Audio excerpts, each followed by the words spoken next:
Good afternoon, guys. This is Stephen Howard and my dog Yucca.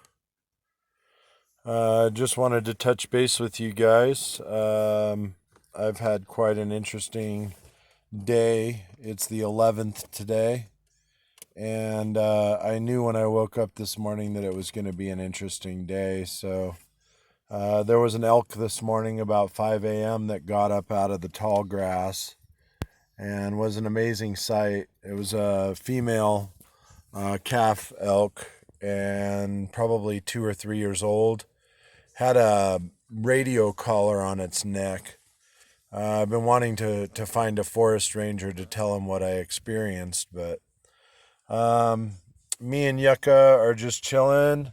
I've been giving her CBDs and back medication, and she's actually doing really good. Very attentive, hungry, is eating me out of house and home here. And we've been really enjoying our time today. I did go down into town, and I've been out of work for quite some time, and I'm kind of waiting for my career to take off. It's not that I don't want to work; it's that I have a lot of injuries that I've been recouping. I realized when I was in Montana that I actually injured myself really bad at work, and probably should have had workers' comp, but nobody really said anything or offered it. Seems to be the case for me. Right now I have an unrecorded employment, and I should have had unemployment, but I didn't qualify because it didn't show.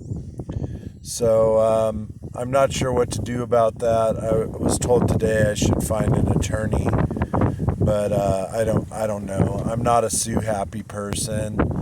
I think what's coming to me is going to come to me by divine guidance, by the universe anyway.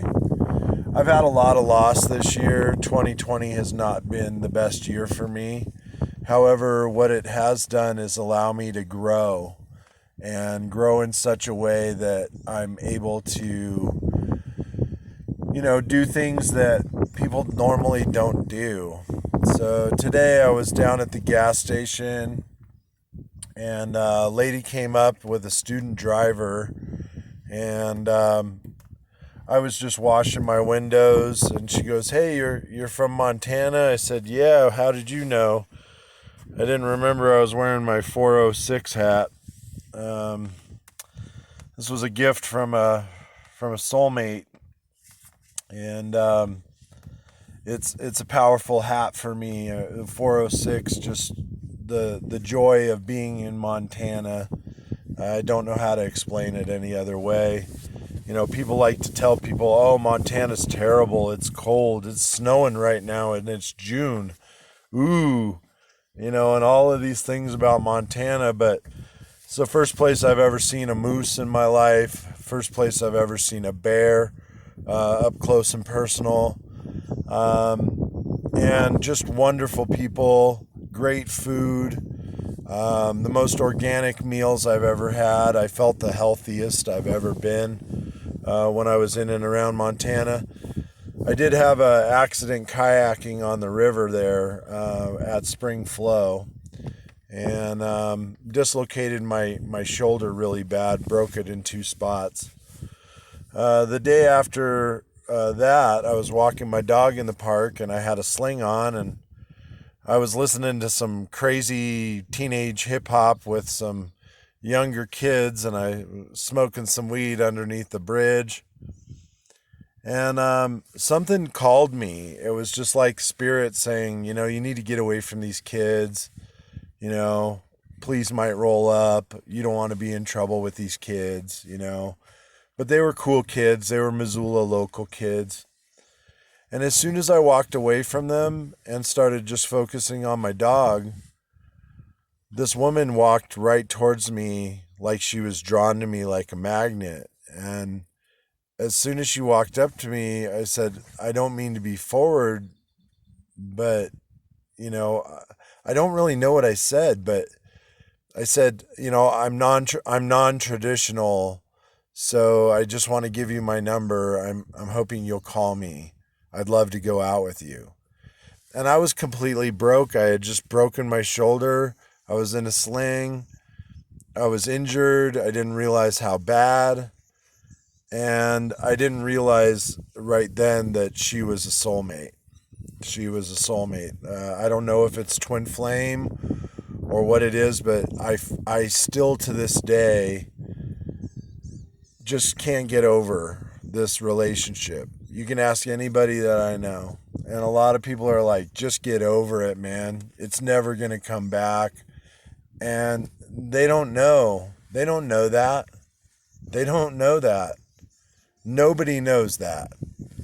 You know, I could get a phone call today, this evening, and it could be her. And she could be like, I'm really sorry. I fell in love with you, and all I was looking for and talking to my friends about was just like a fling or something, and something out on the wing, you know. I don't know. But I was lied to. I was told that she was divorced, and something was up, and something's been hidden, and I've been ghosted, and it's going on like 8 months or whatever since this happened, and we were together 5.5 months, and just madly in love. I mean, every time she showed up, I was smiling ear to ear. Every morning that I knew we were together, I was waking up excited like it was Christmas Day. I know she was my soulmate. And, if I have to go through the rest of my life in pain, wondering what happened, and, maybe she moved on, maybe she used free will, maybe money was involved, maybe there was a husband and it was just an affair, maybe. I don't know. I was ghosted. I was told certain things, and I felt like our relationship would progress. But every time I tried to progress our relationship, like, hey, I'd love to, move in with you. I'll work as hard as I have to help you pay the mortgage. I'll help you redo your whole house. I'll paint it. I'll do whatever it takes. And she said, no, I'm not ready. I don't want that. I don't want you around in the morning when I'm having my morning, and I understand that. So I was trying to back off, but, then a vacation happened, and lots of vacations happened without me. I'm staying in the house, cleaning the house, and waiting for her to come back, and